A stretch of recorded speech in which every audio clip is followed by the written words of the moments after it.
தனியரசு இதில் 2 பேர் சுகுணா திவாகரும் ரவீந்திரன் துரைசாமி சொன்னது ரொம்ப முக்கியமான 2 ஃபேக்டர். இப்போ இவங்க 2 பேரும் பேசுகிறத பார்க்குறப்போ யதார்த்தமாக ஒரு கேள்வி வருது இல்லையா? 2026 அப்படின்றதும் ஈரோடு கிழக்கு இடைத்தேர்தல் அப்படின்றதும் 2வது இடத்துக்கான ஒரு களமாக மட்டும்தான் மாறிடுச்சா? வலுவான ஒரு வெற்றியை திமுக சேர்த்து வச்சிருச்சுன்னு தானே புரியுது. இல்லை, நம்ம நீண்ட காலமான விவாதத்தினுடைய தொடர்ச்சி அல்லது விவாதத்தில் நாம் இறுதியாக எது நடக்கும்னு நம்ம அவதானித்தோமோ அதுதான் நடந்துகிட்டு இருக்கிறது. அது திராவிட முன்னேற்ற கழகத்தினுடைய அணி தொடர் வெற்றிக்கான காரணம் எடப்பாடியினுடைய வியூகத்தினுடைய தோல்வி, தொடர் வீழ்ச்சி அல்லது வரலாறு காணாத சரிவு. அது நடந்து முடிந்த நாடாளுமன்ற தேர்தலில் 2024 பொதுத் தேர்தலில் வரலாறு காணாத 13 இடங்களில் 3வது இடத்துக்கு போய் ஒரு வடநாட்டு இந்தி கட்சி 2வது இடத்துக்கு வருது தாமரை. அப்படின்னா நீங்கள் அண்ணா திராவிட முன்னேற்ற கழகம் வரலாற்றில் இல்லாத அளவுக்கு வலிமை இழந்து பிளவும் கூட அந்த வெற்றிக்கான வியூகத்தை மாற்றி அமைக்க முற்படாத எடப்பாடி. அப்போ எடப்பாடி ஒரு ஜனநாயகத்தில் அல்லது ஒரு தனி மனிதன் வெல்வதும் தோல்வி உறுவதும் இயல்பு தான். ஆனால் தோல்வியை ருசித்து அனுபவிக்கிற எனக்கு தெரிந்த ஒரே அரசியல்வாதி எடப்பாடி தான். அதாவது தோல்வியிலிருந்து பாடம் கற்றுக்கொண்டு வியூகத்தை மாற்றி அமைப்பது சாதாரண மனிதனுடைய இயல்பு. ஆனால் அந்த இயல்பிலிருந்து கூட இவ்வளவு பெரிய ஒரு பாரிய மக்கள் பேதரவை பெற்ற கட்சி, புரட்சித் தலைவர் புரட்சித் தலைவி அம்மா, தமிழ்நாட்டை ஆகப்பெரு நாட்கள் ஆண்ட அதிமுக கட்சி, அதனுடைய பொதுச் செயலாளர், மிகப்பெரிய ஏற்கனவே எங்கள் ஐயா ரவீந்திரன் துரைசாமி ஐயாவெல்லாம் ஒரு காலகட்டத்தில் அவரை பெரிய சாணக்கியர் ராஜதந்திரின் எல்லாம் கூட ஓரளவு மதிப்பீட்டை உயர்வாக சொன்ன காலகட்டமெல்லாம் உண்டு. ஆனால் அவர் தொடர் அந்த வியூ அமைப்பதில் அல்லது அறிவு சார்ந்த அரசியலாளர்களுடைய ஆலோசனைகளை கேட்க மறுத்ததுனால அவர் தோற்கிறார். அதில் இப்போ ரவீந்திரன் துரைசாமி உட்பட பல்வேறு அரசியல் மூத்த ஆளுமைகளை கூட எடப்பாடியுடைய இந்த போக்கு பிழையானது, ஒரு திராவிட மக்கள் பேர் இயக்கத்திற்கான பாதையில் அதிமுகவை செலுத்தவில்லை என்கிறத நம்ம கூட பார்த்துட்டோம். அது எந்த அளவுக்கு போயிருக்கு? கடைசி மனிதன் வரைக்கும் அண்ணா திராவிட முன்னேற்ற கழகம் அல்லது எடப்பாடி ஒரு வலிமை இழந்த, ஒரு தத்துவ கோட்பாட்டு சிந்தனை இல்லாத, வேட்கை இல்லாத ஒரு சாதாரண மனிதர் எடப்பாடிங்கிற அந்த சேடல் அதுதான் நிஜம்ங்கிற மாதிரி ஆகிப்போச்சு. பொதுவாக நீங்கள் இப்போ இன்றைக்கி கூட நீங்கள் பெரியார் ஐயா குறித்து ஒருவர் விமர்சனம் செய்கிறார். நாம் தமிழர் கட்சியில் சீமான் ஒரு தந்தை பெரியாரையும் பேரறிஞர் அண்ணாவையும் தன்னுடைய மூல ஆசானாக கொண்டிருக்கிற அதிமுகவின் பொதுச் செயலாளர் எடப்பாடியார் அது ரொம்ப எனக்கு கவலை அளிக்கிறது, வருத்தம் தெரிகிறதுன்னு சொல்லிட்டார். கண்டிக்கவோ அல்லது அது பிழைன்னு கூட சொல்லலை, அந்த அளவுக்கு கடந்து போகிறார். அதே மாதிரி பாஜகவிலிருந்து வெளியேறிட்டார். பாஜக குறித்து எந்த விமர்சனத்தையும் வைக்க மாட்டார். மோடிங்கிற பெயரை பயன்படுத்த மாட்டார், அமித்ஷாங்கிற பெயரை பயன்படுத்த மாட்டார், பாஜகங்கிற பெயரை பயன்படுத்த மாட்டார், அண்ணாமலைங்கிற பெயரை பயன்படுத்த மாட்டார். ஆனால் தேர்தல் உறவு இல்லை. யார் நம்புவா? சிறுபான்மை மக்கள் 18 விழுக்காடு. எனக்கு அந்த இடம் புரியல. ஒருவேளை பாஜக எதிர்ப்புன்ற ஒரு புள்ளியை கூர்த்திட்டினால்தான் தமிழ்நாட்டில் வெற்றின்ற ஒரு இடம் 100 விழுக்காடு. நீங்கள் எடப்பாடி எதிர்த்து திமுக எந்த காலத்திலையும் போராடவே இல்லை. முந்தைய ஆட்சி காலத்தில் புரட்சித் தலைவர் அம்மாவுடைய மறைவுக்கு பிறகு அது தொடர் வெற்றியை பெற்று வருகிற பொழுதும் எடப்பாடியை வலிமை இல்லாத, இன்னும் சொல்ல போனால் அதிமுக பாஜகவினுடைய ஒரு சார்பு அணி, ஒரு இந்துத்துவ பரிவார அமைப்புகளில் ஒரு அமைப்பாக எடப்பாடி அதிமுகவை கொண்டு செலுத்துகிறார். அப்படிங்கிறதுனால தாமரைக்கும் இரட்டை இலைக்குமே வேறுபாடு இல்லாத அளவுக்கு ஒரு கலந்து சித்தாந்த உறவோடு அது கரம் பற்றி பயணிச்சதை பார்த்தோம். அந்த நிழல் தான் இன்னைக்கு எடப்பாடிக்கு இந்த நிலைமை வந்துச்சு. ஆனால் அந்த புள்ளியை தான் திமுக கட்டமைச்சிருக்குதா? திமுக கட்டமைக்கும். எடப்பாடி சொல்ற மாதிரி நாடாளுமன்ற தேர்தல்னா மத்திய அரசை குறிப்பா பாஜகவை எதிர்க்கலாம் அப்படின்ற ஒரு நிலைப்பாடு எடுக்கலாம்.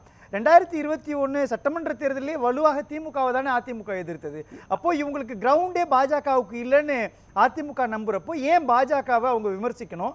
பாஜகவை விமர்சிச்சாதான் வாக்கு வங்கி கிடைக்கும்ன்ற எந்த புள்ளியில நம்புறாரு தனியரசு? இப்போ நம்ம தமிழ்நாட்டில் இருக்கிற 8 கோடி மக்களுக்கும் தமிழ்நாட்டில் நாம் இத்தனை ஆண்டு காலம், ஒரு 100 ஆண்டு காலம் நீதி கட்சி காலத்திலிருந்து 100 ஆண்டுகள் எந்த தத்துவத்தை ஆதரித்து எந்த தத்துவத்தை எதிர்த்து தமிழ்நாட்டு மக்களை நம்ம பலப்படுத்தி வச்சிருக்கிறோம்? அல்லது இருவரும் திராவிட இயக்கங்கள் அல்லது சார்பு இயக்கங்களாக இருக்கிற பல்வேறு பகுத்தறிவு சமூக இயக்கங்கள் அல்லது தலித் இயக்கங்கள், பொது உடைமை இயக்கங்கள், அம்பேத்கர் இயக்கங்கள், பெரியாரிசம் பேசுகிற இயக்கங்கள் எல்லாம் எந்த கருத்தை தமிழ்நாட்டில் விதைத்திருக்கிறது?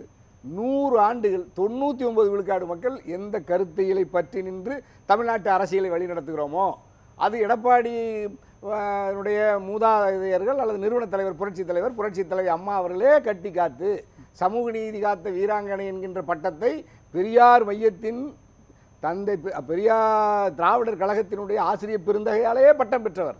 அப்போ நீங்கள் அம்மாவுக்கு இருந்த அந்த அம்மா எந்த சமூகம் திராவிட இனத்துக்கு எதிரானது என்று சொல்லுகிறோமோ அப்படிப்பட்ட ஒரு இல்லை எனக்கு புரியல. என்னை விட நீங்க ரொம்ப நுணுக்கமா மக்களினுடைய கள யதார்த்தத்தை புரிஞ்சவர். அது இல்லாம ஒரு ஃபேக்டரா எலெக்ஷனுக்குள்ள இருக்கும்னு நினைக்கிறீங்க? அதுதான் சித்தாந்த factor. மோதல் நீங்க பேரறிஞர் அண்ணா காலத்துல வேணா சொல்லலாம், யார் வேணும் யார் வேணான்ற கொள்கை ரீதியிலான முரண்பாடு. இன்னைக்கு அப்படி இல்லையா? தொலைக்காட்சி பெட்டி தரவங்களுக்கு வாக்களிக்கக்கூடிய சூழலும், லேப்டாப் மிதிவண்டி கொடுக்கக்கூடியவங்களுக்கு வாக்களிக்க சூழலும், மகளிர் உரிமை தொகை கொடுத்தா வெற்றி பெறலாம் அப்படின்ற ஒரு களம் தானே மகாராஷ்டிரா வரை நிரூபிக்கப்பட்டிருக்குது. அப்போ தேர்தலினுடைய களம் சித்தாந்த ரீதியிலான போர் அப்படின்றத நம்ம எப்படி அக்செப்ட் பண்ணிக்க முடியும்? அந்த புள்ளியில அவங்க உறுதியா நிற்பா, திமுக எதிர்ப்புன்ற ஒரு புள்ளியில அவங்க உறுதியா நின்னாங்கன்னா வெற்றி அவங்களுக்கு அதிமுக கிடைக்கிறதுக்கான வாய்ப்பு இருக்கும் இல்லையா? சரி, ஒரு தத்துவ தளத்தில் நீ பின்தங்கி இருக்கிறார் எடப்பாடி, பலகீனமாக இருக்கிறார். இன்னொன்று சொன்னீங்க, தொலைக்காட்சி பெட்டி அல்லது கையூட்டுகள் மற்றதெல்லாம் சொல்கிறீங்களே வாக்காளரை கவர்வதற்கு, அதில் ஏதாவது அதிமுகவோ எடப்பாடியை சலித்தவர்களா? ஆர்கே நகரில் முதல்ல பணம் கொடுக்கறத பத்தி சொல்லல நானு. இலவ திட்டங்கள் பத்தியான விஷயங்களை சொல்றேன். அது நான் யார் இலவச தமிழ்நாட்டுக்கான திட்டங்கள் நான் அறிவிக்கிறாங்க? சொல்றேன், மிக்ஸி கிரைண்டர் மின்விசிறி அல்லது வாக்குக்கு பணம்ங்கிறத கூட இல்ல நான் வாக்குக்கு பணம்ன்ற இடத்துக்கு இல்ல, போல. நீங்க சொல்லக்கூடாது, நான் சொல்றேன். ஒரே ஒரு வீட்ல மட்டும் டிவி இருக்கும், எல்லாரும் அவங்க வீட்டுக்கு முன்னாடி நிக்கிறப்போ எல்லாருக்கும் வண்ண தொலைக்காட்சி அப்படின்றப்போ கலைஞர் மக்கள் கொடுத்தாரு. போயிடுவாங்க. கலைஞர் கொடுத்தாரு, ஆனா வண்ண தொலைக்காட்சி பெட்டி கொடுத்த பிற்பாடு கலைஞர் தோத்து போயிட்டாரு. ஆனா மிக்ஸி கிரைண்டர் மின்விசிறி அம்மா கொடுத்தாங்க, அம்மா ஜெயிச்சிட்டாங்க. மக்கள்கிட்ட கொண்டு போய் சேர்த்தணும். இப்போ கூட நான் திராவிட முன்னேற்ற கழகத்தில் நீங்கள் மகளிர் உரிமை தொகை இருக்குது, கட்டணமில்லா பேருந்து மக்கள் பயன்படுத்துகிறாங்க, இவைகளெல்லாம் மறக்கடிக்கப்பட்டு வருகிறது. இப்போ நீங்கள் உடனே அண்ணா யூனிவர்சிட்டி பல்கலைக்கழக மாணவியினுடைய கருத்தும் கள்ளக்குறிச்சியும் இது மாதிரியான சிக்கல் டங்ஷன் திட்டம் மாதிரி ஒரு ஒரு ஒரு தோற்றத்தை மக்கள் மத்தியில் அரசுக்கு எதிர்ப்பாக ஒரு கருத்து உருவாக்க முயற்சி நடக்கு.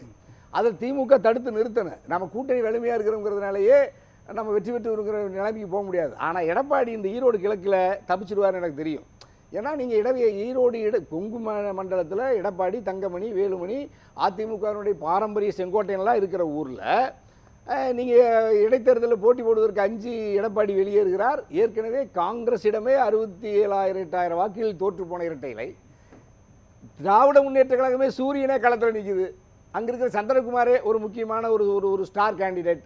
அப்போ இன்னும் பயந்து எடப்பாடி உடனடியாக மாவட்ட செயலர் கூட்டத்தை கூட்டி தயவு செஞ்சு ஈரோடு நம்ம இடைத்தேர்தலில் யாரும் நிற்க வேண்டாம்னு மொத்த கூட்டமும் சொல்லுது.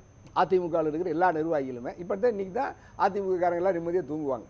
ஏன்னா நம்ம யாரும் அங்கே போக வேண்டியதில்லை, தெருவா வாக்கு கேட்க வேண்டியதில்லை, தோற்று விட்டோம் என்கின்ற பட்டத்தை சுமக்க வேண்டியதில்லை, போட்டியிலே கலந்துக்காமல் வெளியேறுவது கௌரவமானதுன்னு முடிவு பண்ணி இன்றைக்கி வெளியே வந்துட்டாங்க. அந்த கூட்டணி கட்சியில் இருக்கிறவங்களும் அதை ஒட்டியே இன்றைக்கி தேமுதிக பார்க்குறேன், அவங்களும் நாங்கள் போட்டியிடலை. இல்லை இது எப்படி நீங்கள் தோல்வி பயம்னு கட்டமைக்கிறீங்க? 2022 இதே ஈரோடு கிழக்கு தொகுதியில் அதிமுகவினுடைய தென்னரசை நிறுத்தி அவங்க வந்து களம் காண்றாங்க. அப்போ டஃப் ஃபைட்டு கொடுக்குறாங்க. அதுக்கப்புறம் அவங்க வந்து பின்னடைவை வந்து நீங்கள் பின்னடைவுன்னு பார்ப்பீங்களா, தோல்வியினுடைய வியூகம்னு பார்ப்பீங்களா? எப்படி அதை சொல்லுவீங்க? டஃப் ஃபைட் இல்லை, அது ஒரு வடநாட்டு காங்கிரஸ் கட்சி கை சின்னத்துக்கிட்ட 68,000 வாக்கில் ரெட்டலை தோக்கலாமா கொங்கு நாட்டில்? அது எடப்பாடி தனித்து நீங்கள் வந்து இப்போ அண்ணன் ஓபிஎஸ் சுமையாக இருந்தார்னு சொன்னீங்க, அப்போ வெளியேற்றிட்டீங்க.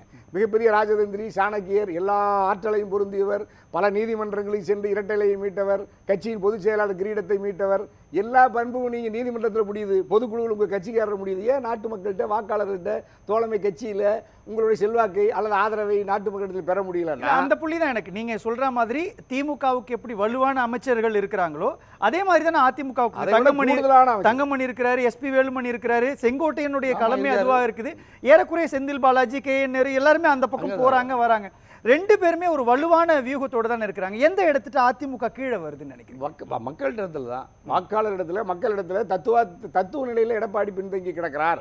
அன்றாட அறிக்கை இல்லை, எந்த கருத்தின் மீது கருத்து சொல்வதற்கு அஞ்சு நடுங்குகிற ஒரு எடப்பாடியால், ஒரு அதிமுக பொதுச் செயலாளரால் நாட்டு மக்கள் எப்படி நம்புவாங்க? நீங்கள் நான் 5 ஆண்டு காலம் எடப்பாடி 2021 ஆட்சி மாறுகிற வரை எடப்பாடிக்கு எதிராக திமுக ஒரு போராட்டத்தை கூட நடத்தலை. இன்னும் சொல்ல போனால் எடப்பாடி இந்திய கூட்டணி இருக்குல்ல, அந்த கூட்டணியே கூட முழுக்க கோபேக் மோடியே தமிழ்நாட்டுக்குள்ளே வராதுன்னு சொல்லி மோடியை திருப்பி அனுப்பிச்சது எந்த காலம்? பன்வாரிலால் புரோஹித்துங்கிற ஆளுநருக்கு கருப்பு கொடி காட்டி எதிர்கட்சி திமுக தான் போராட்டம் நடந்தது வீட்டில், ஸ்டாலின் வீட்டில். அப்பவும் எடப்பாடி பதுங்கி தான் இருந்தார். அப்போ அதெல்லாம் தான் எடப்பாடி வீழ்த்தியது, அதுதான் திமுகவை வெற்றியடை செய்தது. ஆகவே மத்திய ஒன்றிய பாஜக மோடி அரசை எடப்பாடி எதிர்க்காத வரை எடப்பாடியால் அதிகாரத்தில் அரசியலில் இங்கே வெல்ல முடியாது, தமிழ்நாட்டு மக்கள் ஏற்க மாட்டாங்க.